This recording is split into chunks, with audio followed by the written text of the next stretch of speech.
en esta charla, denominada Importancia de la listeria en la elaboración y almacenamiento de los quesos, la cual tiene como finalidad orientar a nuestros productores queseros sobre las implicancias de la listeria y entregar conocimientos que permitan la elaboración de un producto de calidad. Esta actividad es organizada por el programa Transforma Caprino, junto al Instituto de Investigaciones Agropecuarias INEA y el Centro de Estudios de Zonas Áridas de la Universidad de Chile. Para la realización de esta charla, además, contamos con la colaboración de la Facultad de Recursos Naturales y Medicina Veterinaria de la Universidad Santo Tomás, y especialmente de la doctora Liliana Mayer, quien compartirá sus conocimientos sobre los mitos y verdades respecto de la listeria. Bueno, para continuar, los invitamos a todos a silenciar sus micrófonos y apagar sus cámaras. Se les agradecería mucho. El programa Transforma Caprino es una iniciativa financiada por Corfo en conjunto con el gobierno regional a través del programa de zonas rezagadas.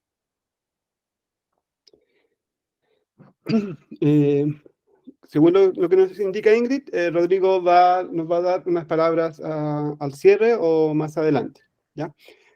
Por ello, a continuación invitamos a nuestra charlista, la doctora Liliana, para que encienda su micrófono, creo que lo tiene encendido, y nos brinde sus palabras. Bueno, ¿quién es Liliana? Liliana es médico veterinaria, magíster en Ciencias de los Alimentos y académica de pre- y posgrado de la Universidad Santo Tomás.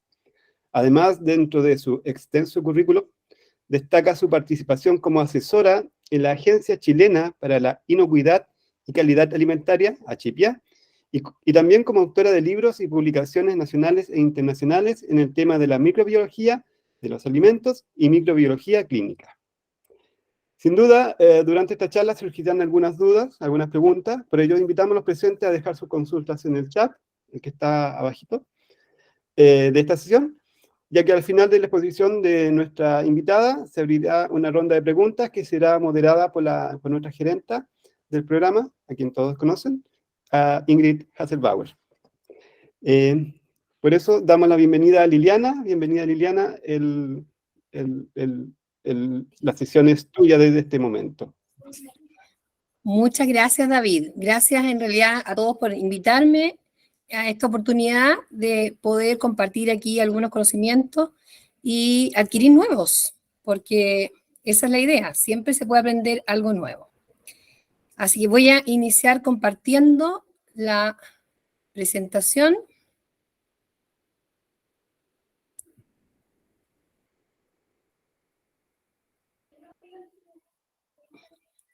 Ahí, un segundito. Y ya vamos a estar abriendo la presentación. Ustedes me avisan si se ve bien. Sí, se está viendo bien. Ya, voy a ponerla ahora ahí. ¿Ahí sí. se ve bien? Sí, y puedes ocultar la barrita azul. Sí, lo voy a ocultar al tiro. Ya. Excelente. Entonces, primero que todo, agradecerle esta invitación a Ingrid Hasselbauer a través del programa Transforma Caprino, a todos estos sponsors que están ahí, Corfo, Transforma Caprino, Universidad de Chile a través de la Facultad de Agronomía, Instituto Nacional de Investigaciones Agropecuarias, ASOEX, no quiero dejar a nadie afuera, pero las zonas rezagadas de la región de Coquimbo y, por supuesto, el gobierno regional. Así es que, agradeciendo entonces esta oportunidad, espero que esta charla esté a la altura de las expectativas y logremos algunos avances que más que nada van destinados a prevenir esta enfermedad que para todos es bien conocida y sabemos de la gravedad que tiene. La listeriosis en los animales es conocida desde hace prácticamente un siglo y fue la listeriosis que nosotros conocimos cuando entramos a la universidad hace ya 30 años atrás. Incluso nos tocó ver en algunas oportunidades un par de casos de animales con listeriosis. Sin embargo, la transmisión a través de los alimentos es algo relativamente reciente, que se conoce desde hace más o menos unos 30, 35, máximo 40 años atrás, y por eso entonces al principio había un poco de desinformación y todavía es una enfermedad que resulta poco conocida. Sin embargo, como les decía, en los animales es una enfermedad bastante conocida, bastante antigua, y que afecta a los rumiantes, especialmente a bovinos, a caprinos, a ovinos. En el orden correspondiente son bovinos, ovinos y caprinos. Esa es la frecuencia principal. Eso no significa que no pueda afectar a otros animales, también afecta a otros animales, pero con menos frecuencia. Y lo interesante de esto es que algunos animales pueden ser portadores asintomáticos, es decir, pueden llevar la bacteria, alojarla en su intestino, eliminarla al ambiente y no producir sintomatología clínica. Ya es el caso, por ejemplo, de los cerdos y de las aves. Entonces, ese es un aspecto que hay que tener en consideración respecto de la posible contaminación que podrían haber en el ambiente con estos especímenes, sobre todo con a veces aves que llegan bastante, digamos, no son muy bienvenidas en algunos criaderos o en algunos lugares en donde se preparan especialmente, se elaboran alimentos. Bueno, esta enfermedad es una enfermedad grave que en los animales produce un cuadro nervioso que afecta fundamentalmente el sistema nervioso, justamente porque la bacteria tiene la capacidad de invadir fácilmente los tejidos, va rompiendo las uniones celulares y se va localizando a nivel intracelular, y de esa manera puede generar una sepsis, una infección a nivel, digamos, de sangre, infectar la sangre y por eso llegar entonces a diseminarse en diferentes órganos, ¿ya? Produciendo, por ejemplo, en los animales justamente encefalitis, que causa esta enfermedad del torneo, que se conoce como la enfermedad en que los animales caminan en círculos, ¿ya? Aquí vemos una fotografía, por ejemplo, de arriba un ovino dándose vuelta, girando en círculo, que es el problema que genera justamente en los animales. En las personas, la sintomatología, por supuesto, no es análoga, no es similar a la que ocurre con los animales, ¿ya? La listeriosis, entonces, en el ser humano, en las personas, como les decía, es una enfermedad que no se transmite fácilmente desde los animales a las personas. Eso es bastante poco frecuente, es raro. Lo que sí ocurre es que a través de los alimentos contaminados con esta bacteria que está en el ambiente, que puede estar en las deposiciones de los animales, que está en el ensilaje, en la materia orgánica, en diferentes, digamos, ambientes, genera entonces una infección en el ser humano que en el caso de personas vulnerables, es decir, personas que tienen su sistema inmunológico deprimido por alguna causa, sea por alguna enfermedad preexistente, sea por la edad, es decir, las personas de edad avanzada, o los niños pequeños, los niños lactantes menores de 5 años, son los más vulnerables junto con las embarazadas, que es el grupo todavía más vulnerable. ¿Por qué? Porque son todas personas que tienen su sistema inmunológico comprometido. De alguna manera, en el caso de las embarazadas, tienen que tener necesariamente el sistema inmunológico un poco deprimido, porque de lo contrario no resistirían un elemento extraño durante 9 meses, ¿no es cierto? Es obvio que el sistema inmunológico de las embarazadas está un poco deprimido. Y eso entonces hace que sean presa fácil de este microorganismo y que en ellos esta enfermedad pueda ocasionar realmente una alarma pública muy importante, porque puede producir aborto, puede producir mortalidad cercana casi a un 30%, y en los grupos de personas mayores, de adultos mayores, la mortalidad generalmente supera el 25%, pudiendo llegar a ser también un 30, un 33% incluso en los casos más graves. ¿Ya? Por lo tanto, es una enfermedad que genera alarma a nivel nacional e internacional. No es un problema solamente que nos genera alarma a nosotros, a todos los países, y en especial es un problema de los países desarrollados. Eso es algo que llama la atención porque uno tiende a pensar que estas enfermedades son más frecuentes quizás en países menos desarrollados, países más pobres, pero no. Esta es una bacteria que está frecuentemente en países donde tienen estándares de higiene más elevados. Y es una razón, la razón es muy simple. Cuando nosotros ya hemos logrado destruir, hacer desaparecer aquellas bacterias más comunes, aquellas bacterias más simples, más pedestres, más frecuentes, por una buena higiene, por buenas políticas públicas, se logra en gran medida dejar un nicho como abierto para que ingresen otros patógenos. Siempre los patógenos van a estar ahí, van a estar acechando. Y en el caso de Listeria, es un patógeno oportunista, es decir, no es una bacteria que sea buena competidora frente a otras bacterias, pero cuando le dan la opción, cuando tiene ahí el espacio, por supuesto que va a generar el daño que nosotros conocemos.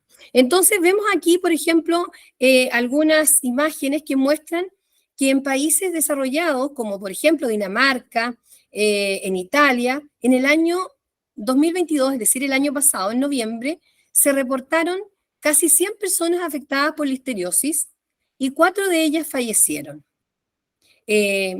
Años anteriores, en el 2019, por ejemplo, en España, en Andalucía, el alimento que se vio involucrado en un brote fue la carne mechada. En Estados Unidos, el mismo año, hubo también un brote de listeriosis y la causa fue melón. El melón, que todos podríamos pensar, pero ¿cómo una fruta más sencilla, más inocua que un melón? Pues no, el melón también es un alimento que constituye riesgo de contener listeria porque si ustedes piensan, los melones están a ras de suelo, están en la tierra, muchas veces embarrados, muchas veces se riegan con aguas no tan limpias, y cuando esto llega a la casa y luego nosotros lo cortamos sin lavarlo, estamos introduciendo las bacterias que están en la cáscara hacia el interior y de esa manera entonces se produce la contaminación de este alimento. Lo más frecuente que se ha encontrado en la mayoría de los brotes son las cecinas y los quesos. Eso es algo que todos sabemos que son los alimentos más típicos involucrados, pero hay muchos otros. Ahí puse varias imágenes mostrando, por ejemplo, el salmón ahumado. Han habido brotes también que se han reportado a partir de salmón ahumado. Los quesos gourmet, el queso brie, por ejemplo, ha dado problemas en varias partes del mundo, también en Chile. Las cecinas son el típico también alimento que aloja en oportunidades digamos, desafortunadamente esta bacteria, y los vegetales también, especialmente aquellos que crecen a ras de suelo. En general, todos los alimentos crudos, las carnes crudas, los quesos blandos, la leche sin pasteurizar, los pescados crudos van a ser susceptibles de poder contener esta bacteria. Si nosotros no tomamos o no tenemos todas las medidas higiénicas correspondientes. Se creó una alerta sanitaria hace poco, y todos sabemos de eso, a raíz de un queso Gouda laminado. ¿Qué significa una alerta sanitaria? Para los que no lo saben, una alerta sanitaria se emite cuando se detecta un peligro en algún tipo de alimento y que esto puede constituir un riesgo para la salud pública y representa, por lo tanto, un riesgo para la población, para la salud de la población, y por ende entonces se retiran esos productos del mercado, se analiza y se cierra temporalmente ese establecimiento hasta que se tenga totalmente controlado y se sepa exactamente dónde está, cuáles son los alimentos contaminados y no se corran riesgos para el resto de la población. Bueno, eso ha ocurrido en varias oportunidades con distintos tipos de alimentos. En esta oportunidad le correspondió un queso, pero en otras oportunidades han sido cecinas, han sido incluso helados, helados también han estado involucrados en algunos brotes, porque todo, digamos, está directamente relacionado con la presencia de esta bacteria en alimentos que están bajo frío. ¿Ya? Vamos a hablar en un ratito más acerca de la característica de esta bacteria, que es el hecho de ser capaz de proliferar, de multiplicarse en refrigeración, cosa que la mayoría de las bacterias no tiene. La mayoría de las bacterias, cuando nosotros las dejamos en el refrigerador, quedan en un estado de latencia, es decir, como dormidas, no se siguen reproduciendo, las dejamos afuera, por supuesto, y ahí a temperatura ambiente pueden continuar reproduciéndose, pero Listeria tiene la particularidad que puede reproducirse, continuar multiplicándose, incluso dentro de nuestros refrigeradores. Así es que por eso entonces es importante ver algunas medidas que podemos tomar.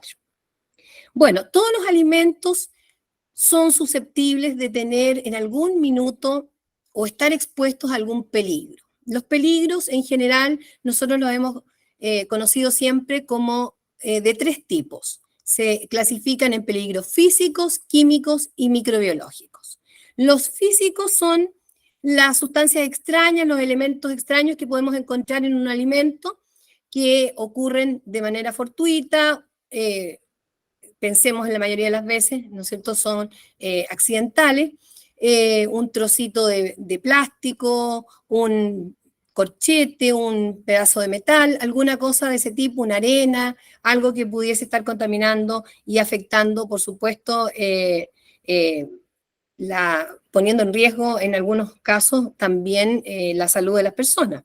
Los peligros químicos sabemos que son todas las sustancias también químicas extrañas, como por ejemplo sustancias tóxicas, fármacos, medicamentos veterinarios, antibióticos, pesticidas, etcétera, que podrían estar presentes. Y los riesgos microbiológicos son los que conocemos como las causas en las cuales se encuentra esta bacteria de la cual hoy día vamos a hablar. Es decir, bacterias, virus, hongos, parásitos, toxinas. ¿Cuál es la sintomatología que produce la listeriosis en el ser humano? Como ya señalábamos, en personas inmunocompetentes, en personas sanas, esta bacteria podría no generar ninguna sintomatología, es decir, como dicen los estudiantes, pasa piola muchas veces en personas sanas, pero en personas inmunocomprometidas o adultos mayores o mujeres embarazadas, como señalábamos, o niños muy pequeños, lactantes, o incluso personas con enfermedades crónicas debilitantes, por ejemplo, podría cursar con un cuadro mucho más severo, mucho más grave, que podría llegar incluso a la muerte, ¿ya? Entonces puede ir desde una gastroenteritis leve o incluso sin síntomas hasta los casos más graves de abortos, como decíamos, o nacimientos prematuros de partos que se adelantan, o en casos más graves también septicemias, encefalitis y fallecimiento. ¿Cuáles son las estadísticas? Este es un dato bastante novedoso que lo obtuve del Departamento de Estadísticas e Información de Salud, el DEIS, de este año. Tengo ahí reportados los datos de los brotes, los números de casos, número de casos y los fallecidos en los últimos 5 años. Como podemos ver, en general, las cifras son más o menos constantes, tenemos valores o cifras que se han mantenido, tanto en número de casos como en los fallecidos, con una leve alza en el año 2022. Hasta la fecha, hasta este año, van 26 casos, y de los cuales hay 5 fallecidos. Estas cifras yo se las muestro más que nada para quizá poner un poco en el contexto de tranquilizar a la población, en el sentido de que no estamos frente a un incremento de los casos. Y por otra parte también para que no nos relajemos, porque también el número de fallecidos no deja de ser importante, ¿ya? Tenemos que pensar que ojalá podamos llegar a cero fallecidos o bajar todavía más esta cifra, ¿ya? Otra cosa interesante de este cuadro es que el alimento más común que se ha visto involucrado en estos casos ha sido el queso artesanal adquirido de manera informal y sin rotulación de origen, lo cual nos habla acerca de un poco la falta de educación de parte de la población en el sentido de seguir e insistir en comprar alimentos en la calle, en lugares no establecidos, donde no hay ninguna trazabilidad, donde no tenemos ninguna certeza de que sean alimentos que sean inocuos. Por lo tanto, hay que seguir invirtiendo en eso, en educación, en educar a la población para que estas cosas no ocurran. En general, cuando nosotros compramos un alimento, consumimos un alimento, queremos que ese alimento sea inocuo, queremos que nos dé los nutrientes que necesitamos y por supuesto que nos dé placer consumir ese alimento, pero no que nos enfermemos. Por supuesto que eso no queremos. Sin embargo, es difícil llegar a pensar que podemos tener un riesgo cero, es decir, que ningún posible peligro va a estar presente en un alimento. Eso es casi imposible, ¿ya? O sea, hay que procurar hacer todo lo posible por llegar a reducir el riesgo al mínimo, pero el riesgo cero no existe en ninguna parte del mundo y en ningún tipo de alimento, ¿ya? Eso yo quiero dejarlo claro.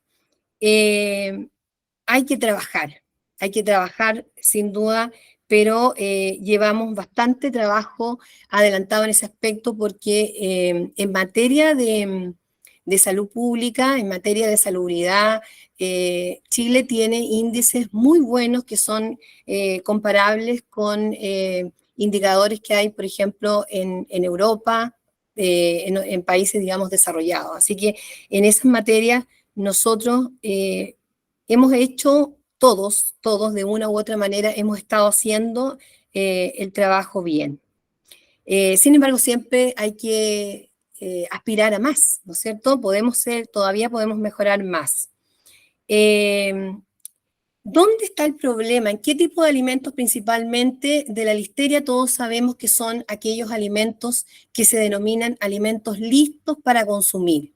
Es decir, son aquellos alimentos que no van a ser sometidos a ningún procedimiento térmico ni ningún tipo de proceso que vaya a reducir la carga microbiológica, que vaya a destruir la listeria en caso de que esté presente.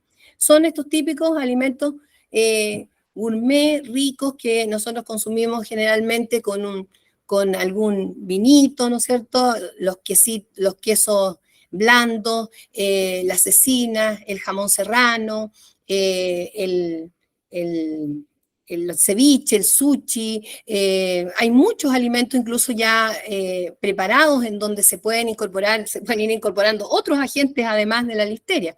Pero los alimentos listos para consumir representan entonces los alimentos en los cuales nosotros tenemos que poner el foco. Es ahí donde tenemos que preocuparnos especialmente.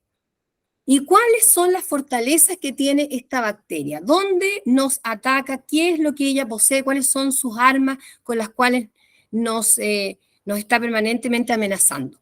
Ya lo dijimos, es una bacteria que puede crecer en el frío, puede crecer en el refrigerador.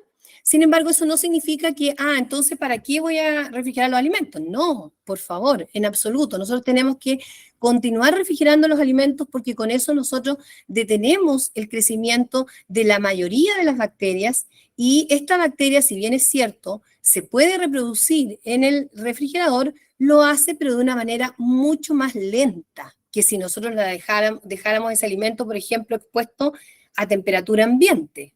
Así es que la cadena de frío, por supuesto, se tiene que mantener a pesar de que es una bacteria, como ya les decía, psicrófila, es decir, que tiene afinidad por el frío. Lo otro que tiene esta bacteria es que forma películas como verdaderas, diría yo, como placas similares a lo que hacen las bacterias en los dientes, la placa bacteriana. Esta bacteria secreta un exopolisacárido que es como una especie de mucosidad que se adhiere firmemente a las superficies y por lo tanto eso le sirve de protección.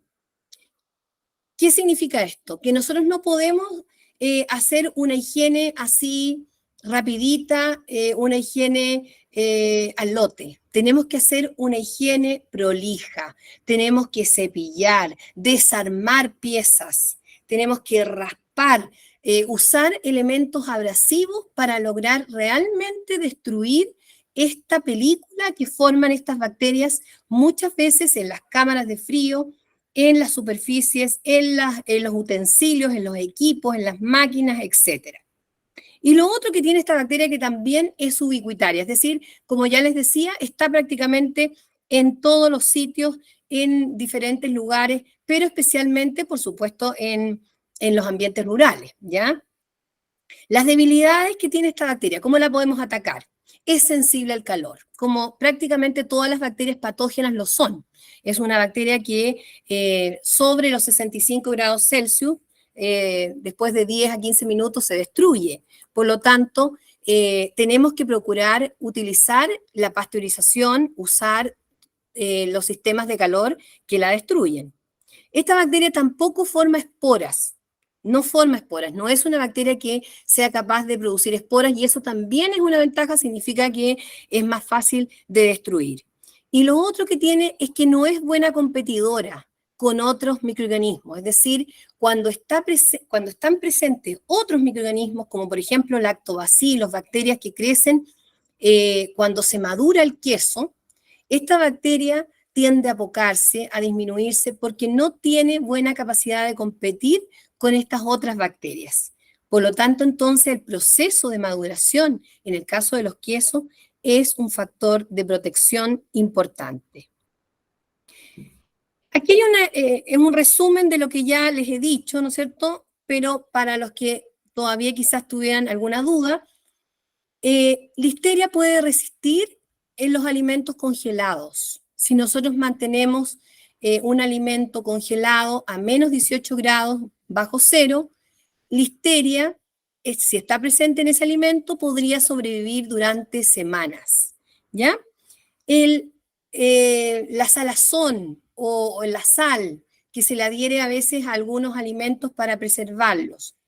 Desafortunadamente también Listeria es capaz de resistir hasta un 12% de cloruro de sodio o de componentes, digamos, de alta osmolaridad en los alimentos. Por lo tanto, tampoco nos sirve la salazón como una medida única o exclusiva, ¿ya?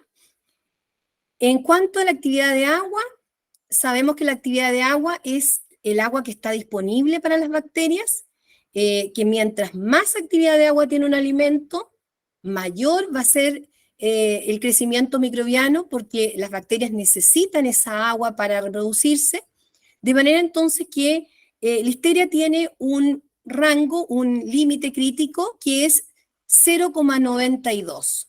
Cuando la actividad de agua es inferior a 0,92, Listeria simplemente ya no puede seguir en ese ambiente. No es propicio para ella un ambiente en donde la actividad de agua es por debajo de 0,92. Lo mismo que en el caso del pH. pH por debajo de 4,4 no los resiste. Por lo tanto, lo ideal sería, por supuesto, acidificar el producto por debajo de ese valor. Sin embargo, difícil en un producto, en un alimento listo para consumir, porque la mayoría de los alimentos listos para consumir tienen una actividad de agua sobre los 0,92 y también tienen por lo general pH por encima de esto, pero a lo mejor se puede lograr de alguna forma, lograr reducir estos valores y con eso entonces nos aseguramos la no existencia de este microorganismo. En cuanto a la resistencia a los desinfectantes y a los antisépticos, en general, Listeria responde bastante mal frente a los desinfectantes, es decir, la mayoría de los desinfectantes son buenos para Listeria, lo destruye, ¿ya? Listeria no es resistente a los desinfectantes, pero siempre es bueno ir cambiando los desinfectantes porque a veces se van produciendo algunas adaptaciones, lo mismo que a los antimicrobianos, ¿ya? Así es que eso como recomendación. Y las atmósferas gaseosas tampoco impiden el crecimiento de Listeria porque Listeria es una bacteria aerobia y anaerobia facultativa, por lo tanto también puede reproducirse cuando no hay oxígeno, ¿ya? Ahí tenemos lo mismo que yo ya les había hablado, resumido en un cuadrito que hice para dejarlo más didáctico. ¿Cómo la combatimos? Entonces, esa es la pregunta. El calor sabemos que la destruye, al igual que prácticamente todas las demás bacterias patógenas, así que sabemos que la pasteurización hay que hacerla, ¿ya? Es fundamental. El frío no la destruye, pero tenemos que mantener la cadena en frío porque con eso, en caso de que hubiese una listeria, esa listeria no va a ser capaz de multiplicarse. La limpieza profunda de las máquinas, es lo que yo les decía hace un rato, desarmar los equipos, no tener miedo a tener que desarmar todos los equipos, limpiar con elementos abrasivos, utilizar escobillas, utilizar desinfectantes, enjuagar, hacer este recambio de piezas cuando es necesario, cambiar algunas piezas que ya están medias gastadas, utilizar acero inoxidable, evitar la contaminación cruzada, separar, por ejemplo, ciertas áreas que se denominan áreas sucias, que son aquellas donde están, por ejemplo, los productos crudos, de aquellas áreas que son las áreas limpias, donde están los productos listos para ser ya comercializados o listos para consumir. Importante eso, fíjense que a mí me ha tocado ver algunas empresas, algunas industrias de alimentos, en donde usan mucho los colores. Por ejemplo, el gorrito rojo corresponde a la persona que trabaja en la zona donde están los alimentos crudos y el gorrito blanco o verde de aquella personal que trabaja en el área donde están los productos ya listos, terminados. Entonces, inmediatamente se tiene una digamos, observación visual de si hay deambulación de personal en lugares que no correspondería, ¿ya?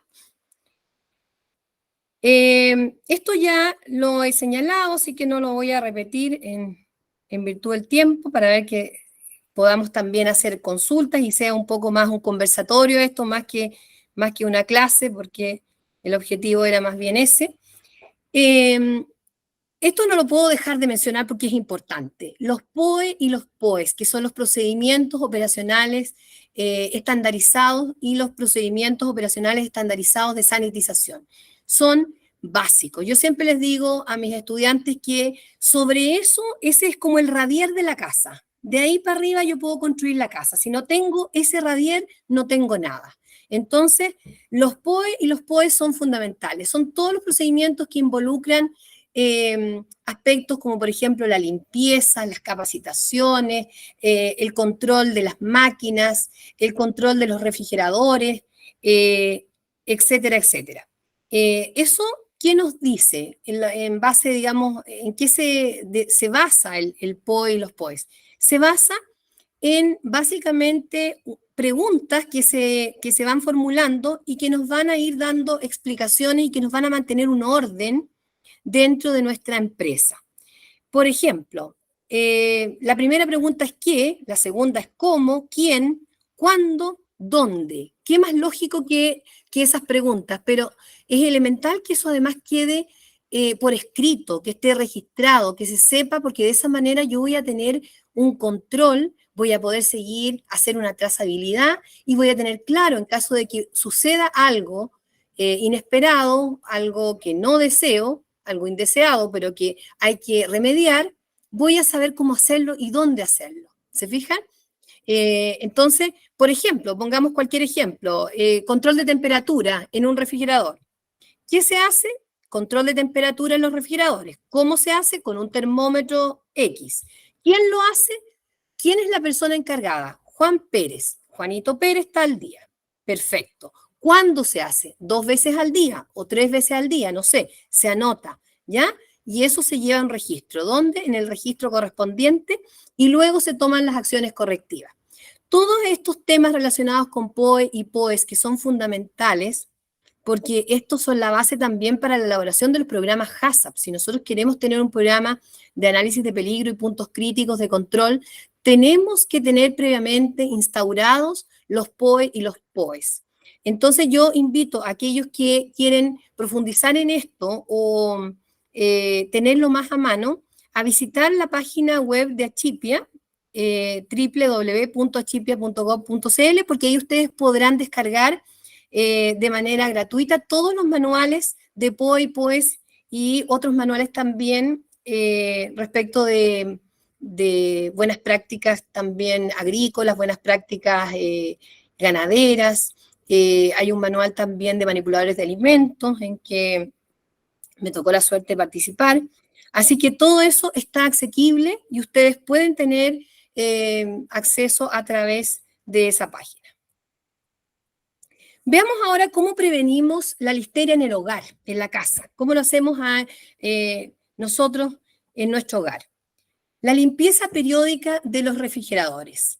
Eso es algo que cae de perogrullo, pero muchas veces se nos olvida. ¿Cuántas veces o cada cuánto tiempo hay que hacerlo? Idealmente una vez a la semana. Lo otro, sacar los envases digamos, de estos alimentos listos para consumir que hemos conversado, sacarlos de sus envases originales y ponerlos en otros envases limpios, secos y cerrados. Separar los alimentos cocidos de los alimentos que están crudos y también aquellos alimentos, por ejemplo, que se van a descongelar, mantenerlos en la parte baja del refrigerador, debidamente cubiertos, de manera que no exista el llamado goteo o que sea, digamos, que se produzca esta contaminación cruzada que nosotros tenemos tanto temor porque es una de las causas yo diría que de la mayoría de los casos que me ha tocado analizar o estudiar, en que han ocurrido contaminaciones indeseadas, ya sea con listeria o con vibrio cólera, incluso en la época del 90, cuando tuvimos vibrio cólera en Chile, han sido justamente por esta contaminación cruzada, que a veces no nos damos ni cuenta. Lo otro importante, cumplir a cabalidad con este eslogan que dice lo que primero entra debe ser también lo que primero sale. ¿Ya? Eso es fundamental en el caso sobre todo de estos alimentos listos para consumir, porque no podemos mantenerlos en el refrigerador ahí durante un montón de días pensando que no, cuando queramos comerlo lo vamos a comer. No, esos alimentos tienen un tiempo de vencimiento más corto. Y si se los vamos a dar a mi mamá, por ejemplo, que tiene 81 años, obviamente que se lo voy a dar cuando está fresco. No se lo voy a dar después de 3, 4, 5 días que llevan en el refrigerador. ¿Ya? Esos son aspectos que son fundamentales que hay que tener en consideración. Porcionar los alimentos cuando no los voy a comer todos de manera inmediata. Hacer porciones e ir sacando aquellas porciones que solamente voy a ocupar, que voy a consumir, y con eso de paso me evito también tener que botar alimentos, me evito estas pérdidas y desperdicios que en realidad es un pecado hoy en día y en cualquier momento es un pecado porque hay muchas personas en el mundo que todavía siguen muriendo de hambre. Entregar las carnes, los pescados y todos estos alimentos bien cocidos a estos grupos vulnerables, a estos grupos de riesgo, que son los que ya hemos conversado. Y si vamos a entregarle estos alimentos a personas vulnerables, que estén frescos, que estén recién abiertos, ¿no es cierto?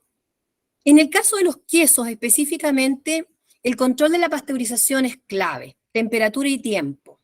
El control de la maduración, ya les decía hace un rato que durante la maduración hay una serie de procesos bioquímicos que ocurren donde actúan ahí numerosas enzimas que hacen bajar el pH, que fermentan la lactosa, que fermentan muchos compuestos, aminoácidos, etcétera, y que por lo tanto dejan un ambiente que no es propicio para el desarrollo de la listeria. Así es que ese es un factor importante.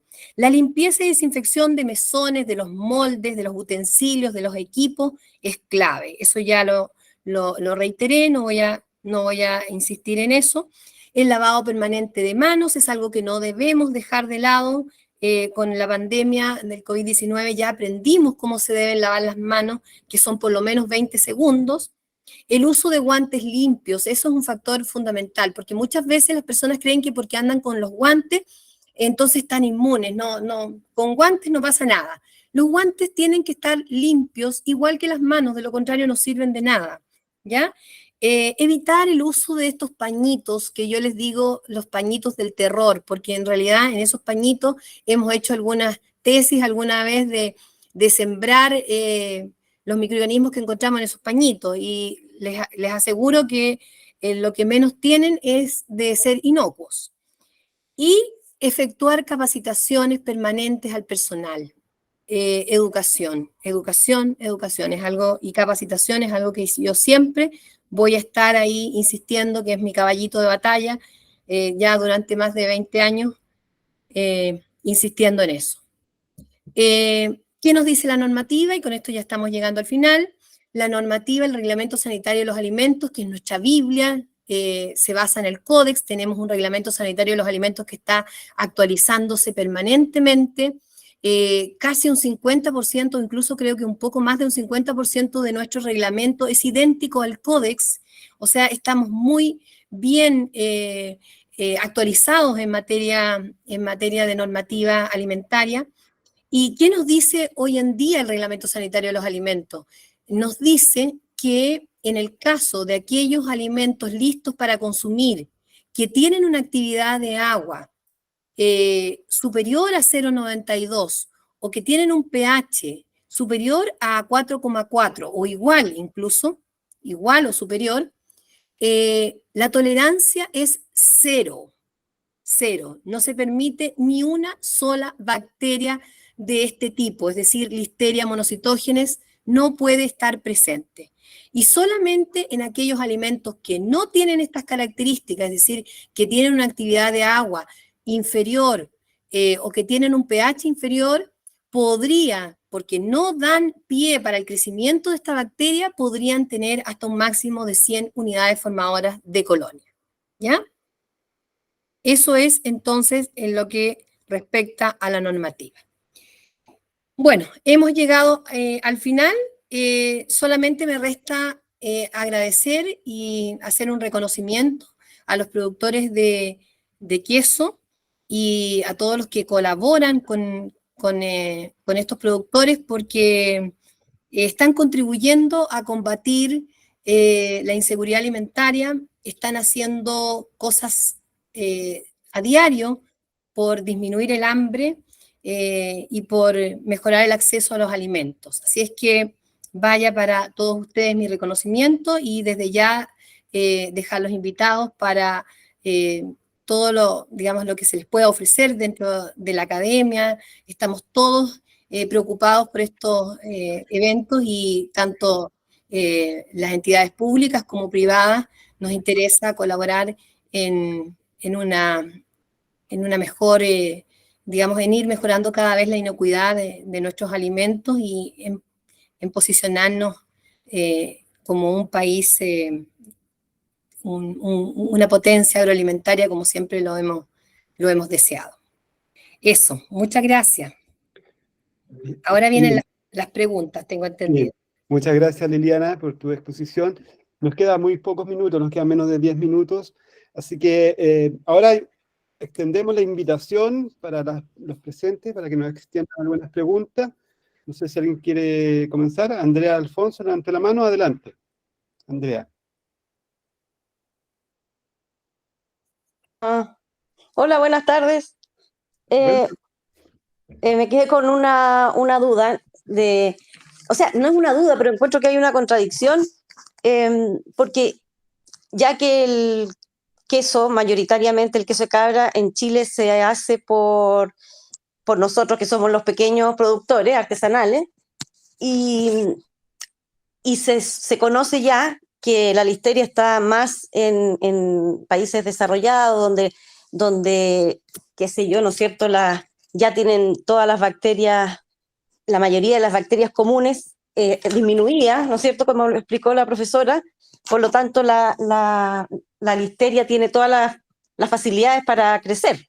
Pero en el caso de los pequeños productores, sobre todo los que no tienen resolución sanitaria, es todo lo contrario, tienen un sinfín de microorganismos que están ahí. Por lo tanto, yo creo que, y según lo que yo vi en la universidad en algún trabajo, es un poco injusto que se diga que el queso de cabra es el principal alimento que se puede encontrar listeria, porque en muchos trabajos anteriores de gente de microbiólogos, qué sé yo, que nunca en muchos años se comprobó que las muertes producidas por listeria eran realmente de los quesos.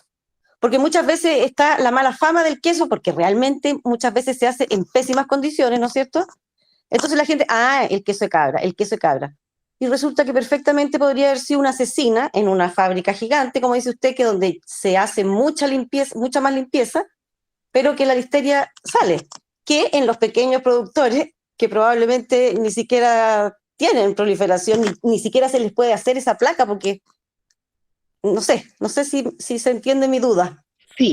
Sí, perdón, ¿tu nombre cuál era? ¿Cuál Andrea. es? Andrea.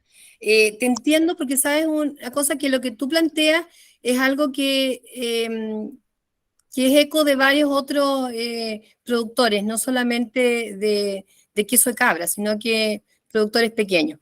Mira, lo que yo te podría decir es que no te olvides que la Listeria monocytogenes es una bacteria que está en la tierra, que está en las fecas de los animales, ¿ya? Por lo tanto, están expuestos todos los productos que se elaboran en general, que tienen un origen ganadero, incluso acuícola, están expuestos a la presencia de la bacteria. Por lo tanto, no es que ustedes estén menos expuestos que otras empresas más grandes, todos están igualmente expuestos, ¿ya?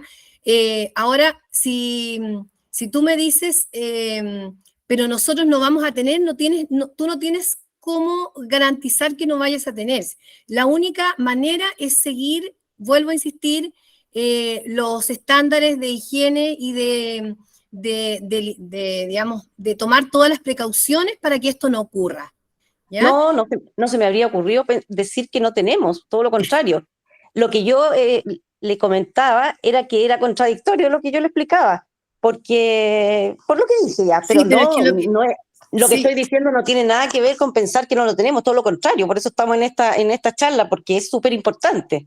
Claro, pero lo que pasa, Andrea, es que las bacterias igual que los virus y todos los microorganismos en general, siempre van a ir tratando de conseguir un nicho a quien, digamos, donde sobrevivir, porque es la lucha de la sobrevivencia.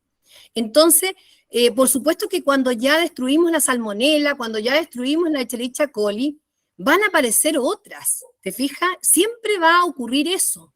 Es un dinamismo permanente de los microorganismos. Pero no por eso vamos a dejar que entonces en este caso dejemos que ellas funcionen libres, ¿te fijas? Significa, digamos, que al hacer una buena higiene nosotros estamos eliminando los principales patógenos. Recordemos, por ejemplo, que en Chile las causas de muerte en el siglo pasado, las principales causas de muerte eran las causas infecciosas y dentro de esas estaba Salmonella typhi. Hoy día, Salmonella typhi, que causa la fiebre tifoidea, es ya una enfermedad que viene en franca decadencia, o sea, prácticamente son muy pocos los casos que se ven.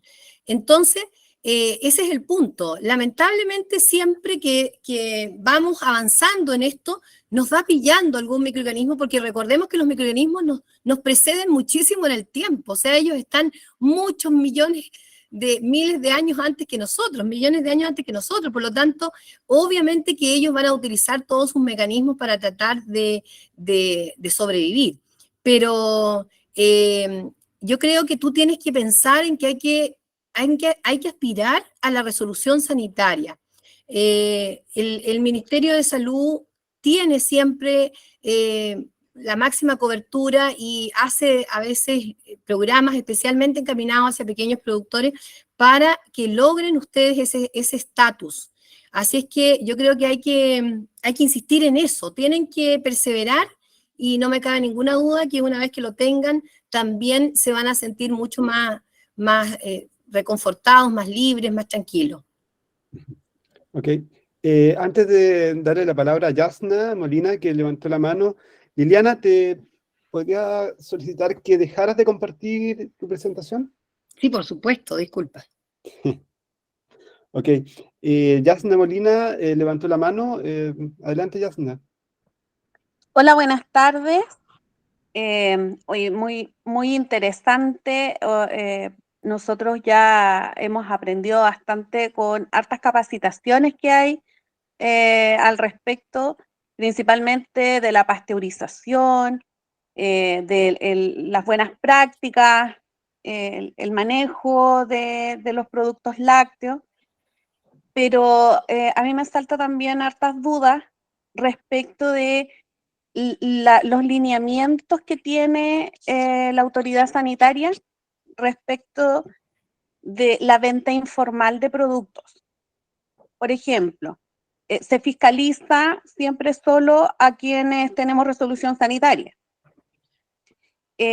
No hay mucho control con algunos tipos de quesos. Estamos hablando más o menos de los productos lácteos de la región.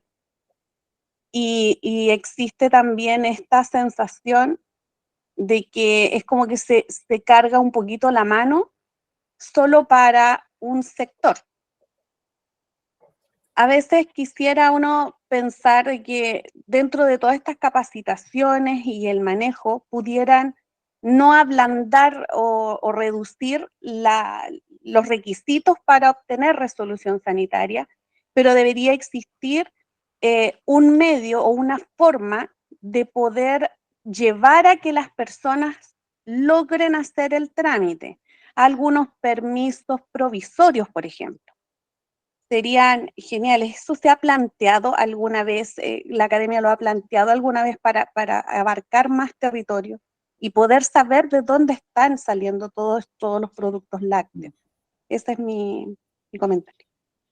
Yasna, yo creo que no soy la persona más idónea para responder esa pregunta. Yo creo que hay aquí en este momento algunos colegas del MinSal o de los servicios de salud que podrían a lo mejor darte una mejor respuesta.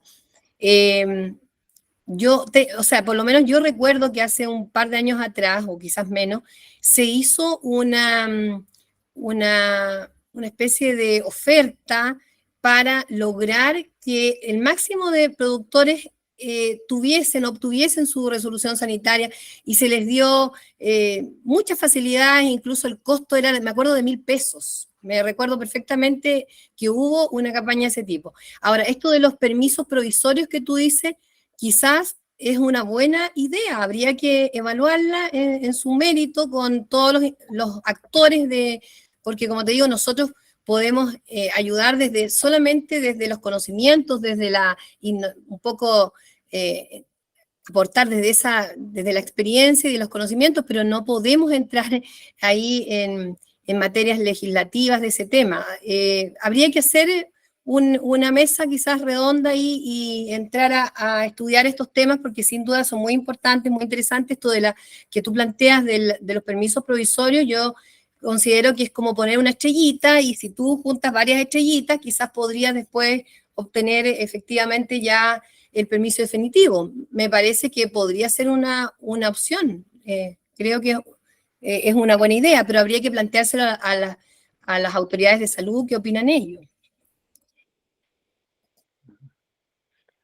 Okay. Muchas gracias. Bien, muchas gracias a los presentes por sus preguntas. Creo que nadie más ha levantado la mano. Para finalizar, terminar esta actividad, ahora vamos a invitar a la presidenta de la gobernanza de nuestro programa, a Claudia Torres, para que nos dé unas importantes palabras de forma para concluir respecto a esta temática. Adelante, Claudia.